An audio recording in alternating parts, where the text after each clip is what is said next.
Za začetek bi vas prosila, da se malo predstavite in poveste, s čim se ukvarjate. Ja, dober dan vsem skupaj. Jaz sem Darko Kosem, ampak nadalje bom govoril bolj kot ne v množini, ker dejavnost, s katero se mi ukvarjamo, se ukvarja celotna naša družina in bi bilo nefer, da samo sebe postavljamo od spredje. Torej, smo družina Kosem, smo iz Radeža nad Loko, to je manjše hribovske naselje pod Dobronkam, Lisce, Lovrenca in Velikega Kozjega, spadamo v sevniško občino, smo pa nekje na stičišču posavske, zasavske, dolenjske in savinjske regije. Danes smo tukaj zaradi tega, da vam predstavim nekaj svojih izdelkov.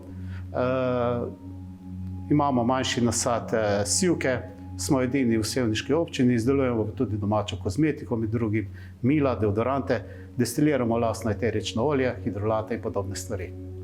Tako, nekaj ste že našteli, pa še povejte, kakšne izdelke torej izdelujete, na kakšni podlagi, kakve vrste?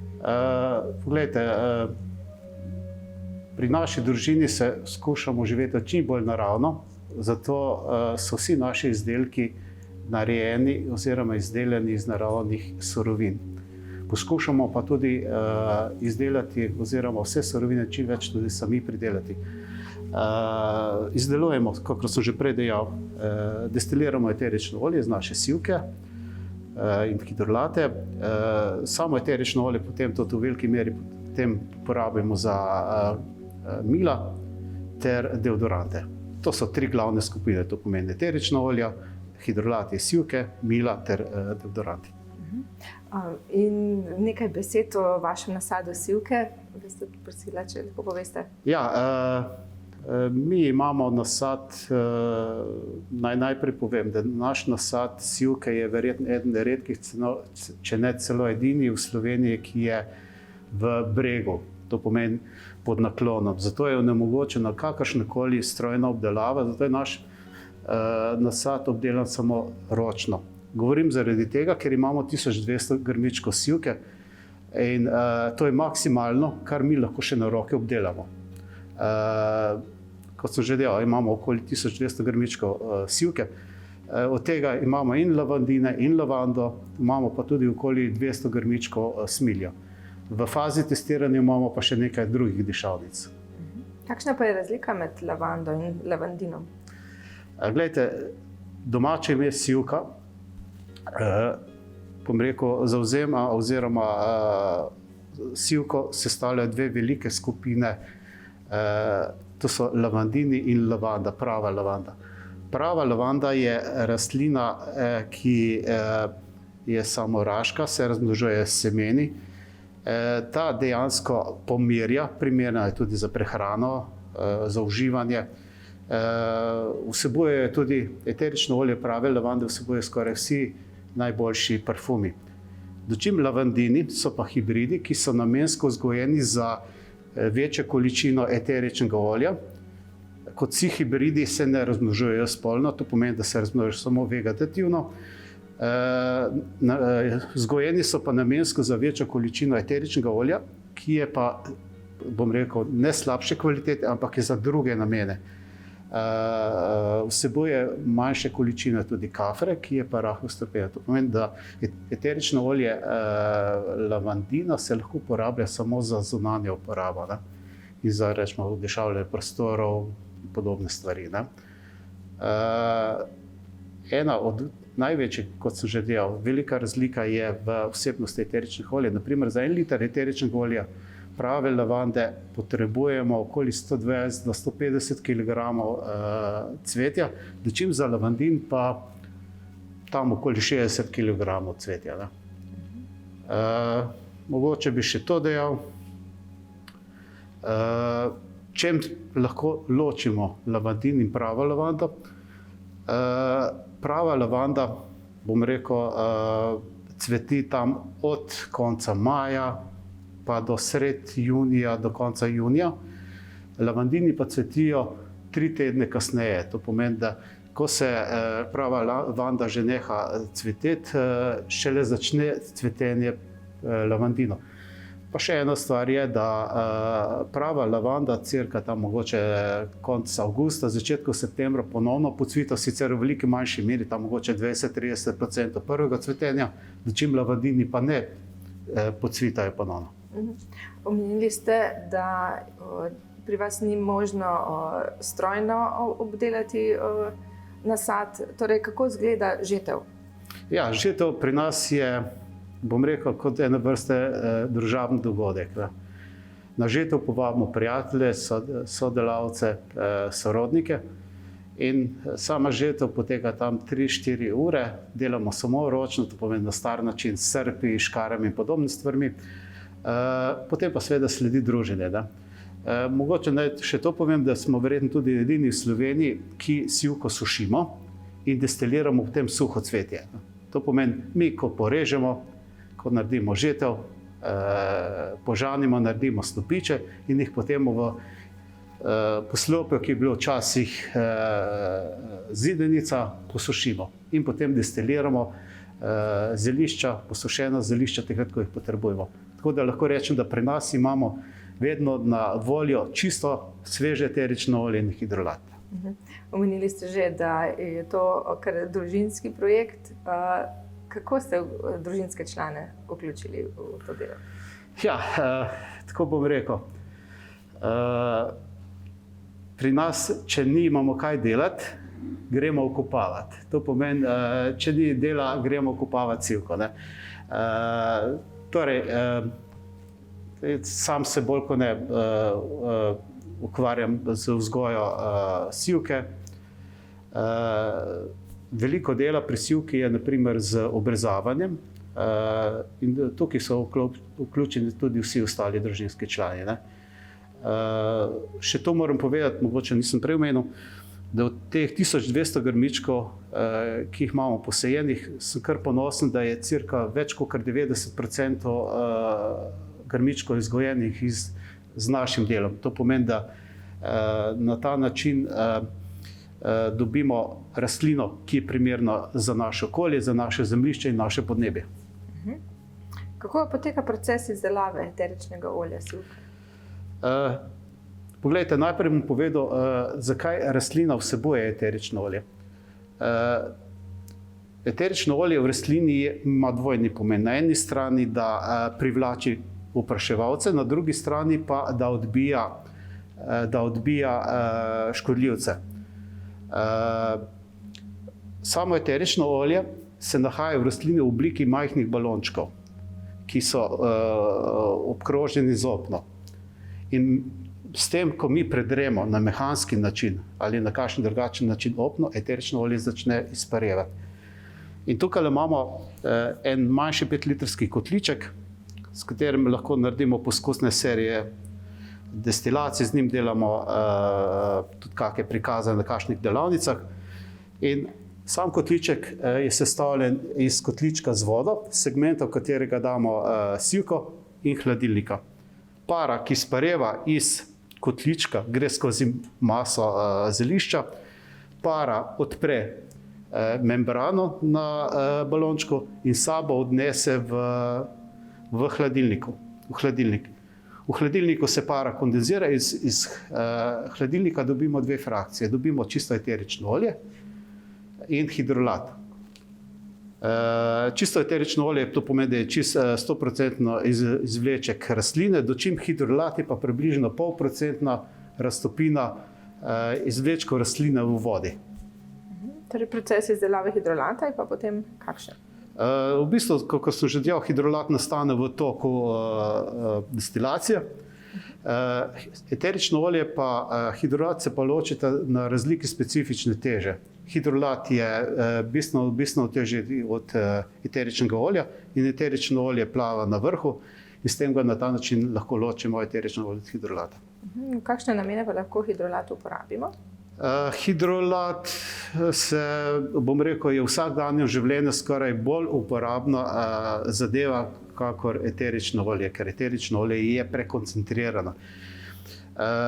Hidrolat je odlično sredstvo kot repelent, to pomeni odganja klope, komarje. Je tudi rahel analgetik in razkužilo To pomeni, da če nas slučajno kakšen insekt piči, se z njim lahko tudi mesto pika z njim napršimo in utremo v kožo, zmanjša srbečica in tudi razkuži mesto pika. Potem se lahko uporablja kot, bom rekel, kot deodorant prostora, to pomeni, da razkuži, da odišavi prostor. Lahko ga damo na mesto destilirane vode v parni likalnik oziroma v parni čistilec. Sem pa v zadnjem času dobil od strank zelo zanimivo informacijo, da nekateri starši uporabljajo hidrolat kot preventivno sredstvo proti lastnim ušem. To pomeni, da pred odhodom otrok v vrtec oziroma v šolo napršijo lasje s hidrolatom in uši ne grejo iz ene glave na teo glavo, ki je pač diši po sivki. Zdaj pa bi vas vprašala o naravnih deodorantih z zeolitom. Kaj pravzaprav je zeolit? Ja, se lahko pohvalim, da smo verjetno edini v Sloveniji, pa edini redkih v svetu, ki za deodorante uporablja zeolit. Najprej naj povem, kaj zeolit je. To je vulkanska kamenina, ki ima izredno absorpcijsko sposobnost vezave strupov, kemikalij, vonjav in podobnih stvari. Nastala pa je v zgodovini pri hitrem ohlajevanju lave v vodi. Kemično je popolnoma nevtralen. Sam sem za zeolit zasledil pri jedrski katastrofi v Fukušimi, ker so ogromne količine tiste kontaminirane radioaktivne vode vodili čez zeolit. In zeolit je te radioaktivne elemente vezal na sebe, dočim tista, kolikor toliko čista voda, so pa potem spuščali v morje. In iz tega razmišljanja, da pač zeolit ima te lastnosti, sem potem začel razmišljati, da bi ga jaz to komponiral v deodorante. Zato lahko rečem, da naši deodoranti so bistveno koži prijaznejši, kakor podobni izdelki, ki so na trgu, kar je pa najvažneje, ne preprečujejo potenja. To je pa bistveno najbolj važna stvar. Hkrati pa preprečujejo razvoj bakterij na določenih mestih, kjer se pač potimo, ker bakterije, ki razgrajujejo pot, ustvarjajo negativno oziroma neprijeten vonj.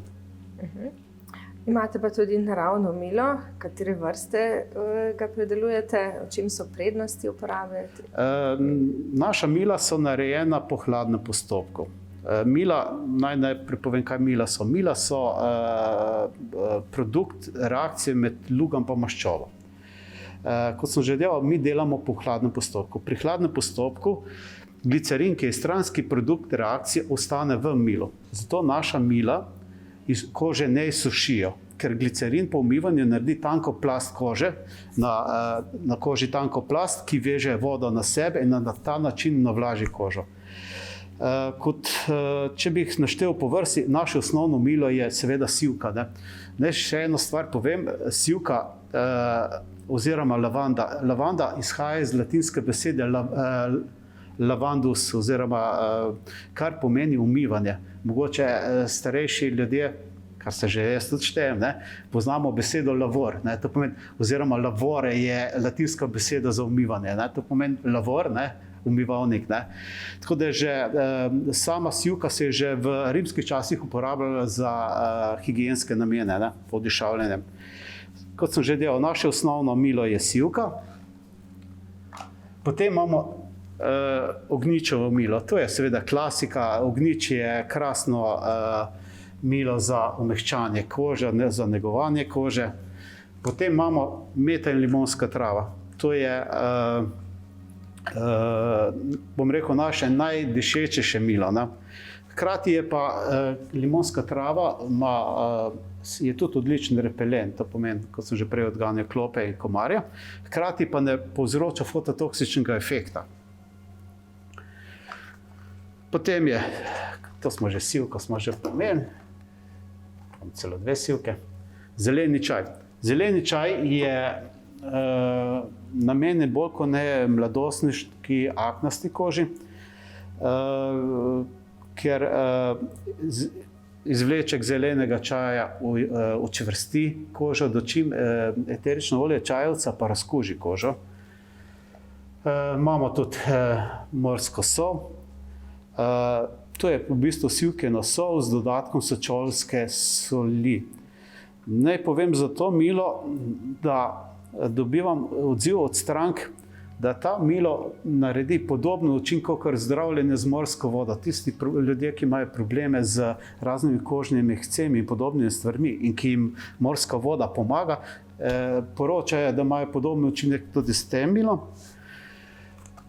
Sles je naše milo, ki je namenjeno ljudem, ki imajo razne kožne probleme, naprimer luskavice in podobne stvari. Naše zadnje milo, ki ga bom pa predstavil, je pa čebelje milo. Posebnost tega mila je, da vsebuje čebelji vosek in čebelji med. Druga posebnost pa je v tem, da je vlito na čebeljo satnico. Ta satnica ima dvojni namen. Vsa mila, ki so narejena po hladnem postopku, so hidroskopična. To pomeni, da rahlo vežejo vlago na sebe, zato jih treba po uporabi postaviti zmeraj na neko suho mesto, da se usušijo. In ta voščena ploščica ima vlogo kot podstavek. To pomeni, da se pomivanje lahko postavi na umivalnik in se usuši, ker je pa tudi rahlo groba, ima pa tudi peeling efekt. Naj še to povem, da vsi naši izdelki, vsa naša mila, razen čebeljega, imajo tudi veganski certifikat. To pomeni, da ne vsebujejo nikakršne surovine, niti niso v času proizvodnje v stiku z surovinami, ki imajo živalski izvor. Pripravljate pa tudi osnove za naravna tekoča mila, ki jih na to lahko sami pripravimo doma? Tako je. To je pa naš zadnji izdelek. Veliko ljudi ima določen odpor do mil, ki so v trdi obliki, pač jih več ljudi uporablja in take stvari. Za takšne sem pa pripravil osnovo za tekočo milo. Ta osnova se strese v prekuhano ohlajeno vodo z mikso s paličnim mešalnikom in imamo tekoče milo. Zakaj tekoče milo? Tekoča mila so v večini sestavljena, ta klasična tekoča mila so sestavljena iz tenzidov. Tenzidi so organske molekule, ki niso naravnega izvora in lahko pri določenih ljudeh, ki imajo določene probleme z občutljivostjo, lahko razne težave povzročajo. Ta mila, ta osnova za tekoče milo je pa narejena iz naših mil, osnovnih mil, ki sem jih že predstavil. Zakaj je tudi mogoče taka manjša pakunga? Pakunga zaradi tega, ker to se naredi 200-250 ml tekočega mila, ker naše izdelke ne vsebuje nikakršnih umetnih dodatkov, kot so konzervansi in podobne stvari, bi se v večjih količinah lahko pokvarila. Zato imamo tako manjšo količino, se pripravi v roku enega tedna, 2 tednih, ko se to porabi, se naredi lahko nova serija. Je pa postopek zelo enostaven, tako da ga lahko vsak naredi doma.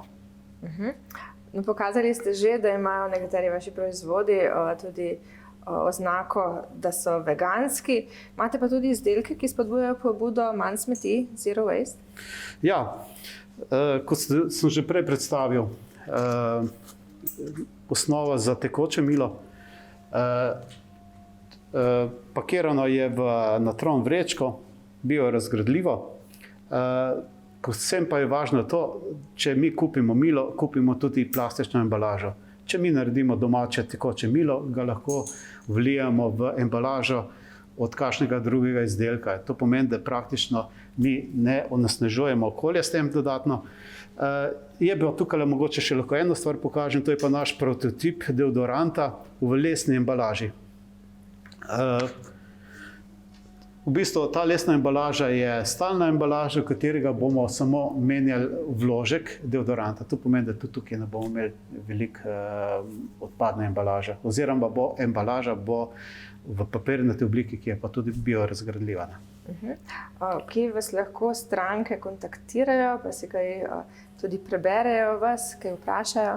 V Zasavju so naši izdelki na voljo v trgovini Narava, v Kisovcu, v centru EVJ. Dosegljivi smo na Facebook strani Naravno dišeča iz Radeža, pa kosemdarko@gmail.net. To so naši osnovni podatki.